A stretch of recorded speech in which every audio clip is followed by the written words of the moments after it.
Titanfall 2 is a classic love story between a simple military man and a 4,000-pound death machine, a pair that must work against all odds so they can use their love to save the galaxy. Or whatever. The first Titanfall was an Xbox exclusive and was supposed to basically be the next Halo in terms of killer apps for a console. Microsoft wanted that puppy to sell the Xbox One. And I guess it did, because I remember when this game came out, it crashed Xbox Live for a few hours with so many people trying to play it. While well received in terms of gameplay and being a fast-paced, fresh new shooter that broke away from other major shooters at the time, the game had an issue when it came to its depth, mainly that while the game was fun to play, it was very easy to lose interest in it after only a few hours. Once you had played a couple of matches in Titanfall, you had pretty much seen everything that the game had to offer. It wasn't helped by the fact that Titanfall also lacked a single-player campaign of any kind.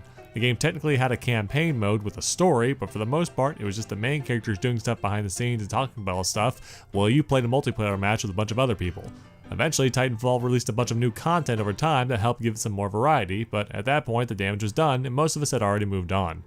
Titanfall 2 aimed to fix all that, and so far it seems like it succeeded. The multiplayer maintains its core fun gameplay of the first, of being a hybrid game of player versus player and player versus environment. The character loadouts have a ton of new customization with loads of new weapons, attachments, and skins for your characters, and the Titan selection has doubled so that each Titan has a ton of different loadouts and abilities that make them all unique.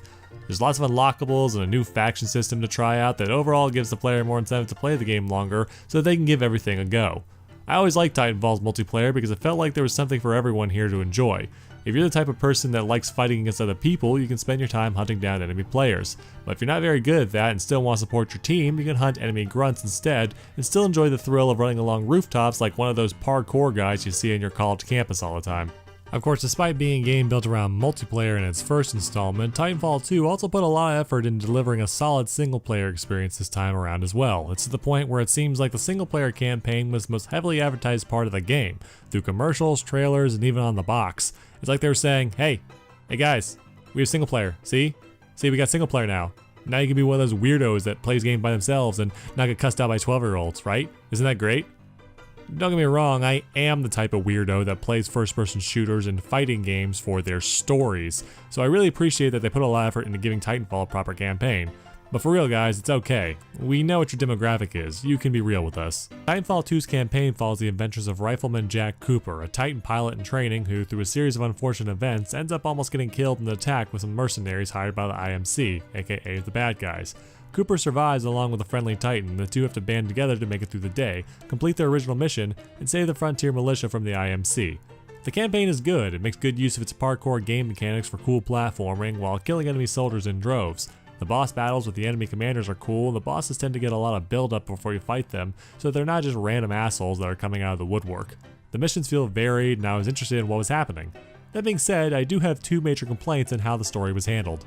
The first one is the relationship between Cooper and the Titan, BT. I felt like the way they handled their development as a team had a lot of lost potential. Cooper and BT aren't originally assigned as pilot and Titan. They have to work together under fire when all their allies have been killed.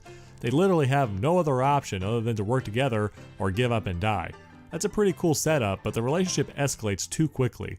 Cooper and BT are almost instantly best friends, bantering with one another like old pals, when realistically they should be trying to get to know each other first and to figure out how much they can rely on each other.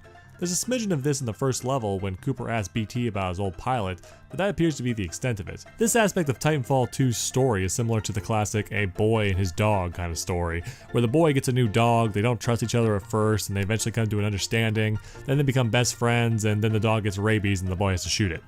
Alright, minus that last part. It doesn't matter that Cooper and BT both fight for the same army or they have to need each other to survive. They're still strangers to each other. They don't know how reliable the other is or what kind of person they are. Cooper and BT are likable protagonists, their interactions are cute. I would have appreciated the relationship a lot more if it progressed more naturally. Or even better, I would have liked it if Cooper hadn't been a pilot in training at all and was just a regular grunt. In order to complete their mission and survive, BT would have to instruct Cooper and groom him into a proper pilot that'd be worthy of a Titan. I think that kind of setup would not only be a justification as to Cooper slowly getting more skilled and more abilities throughout the story, but also as having his Obi-Wan mentor as a giant robot would be kind of a neat take on that trope. But hey, that's just me. I guess the developers felt that they would want to cut out the fat and get straight to the wall running. The other thing that I was iffy about with Titanfall 2 was a certain plot device that they use about halfway through the story. I'll try to explain it the best I can without spoilers, but basically Cooper and BT discover the IMC's true plans to defeat the Frontier, and it involves something that kinda came out of left field. To be fair, the universe of Titanfall is not super fleshed out. After all, the first game was multiplayer only, and as said before, the campaign in that game was more of a background event if anything. With that in mind, this particular plot device could be something that could eventually be at home in this game's setting, but right now it felt very out of place when used in this kind of story. And that's all I'm gonna say. Overall, Titanfall 2 is pretty good. The multiplayer improves on all aspects of the original, and the single-player campaign was a lot of fun. There's certain things in the story I feel could have handled better, but I still had a good time regardless. If you want to pick up a new shooter to play, I definitely recommend Titanfall 2. Thank you, and good night.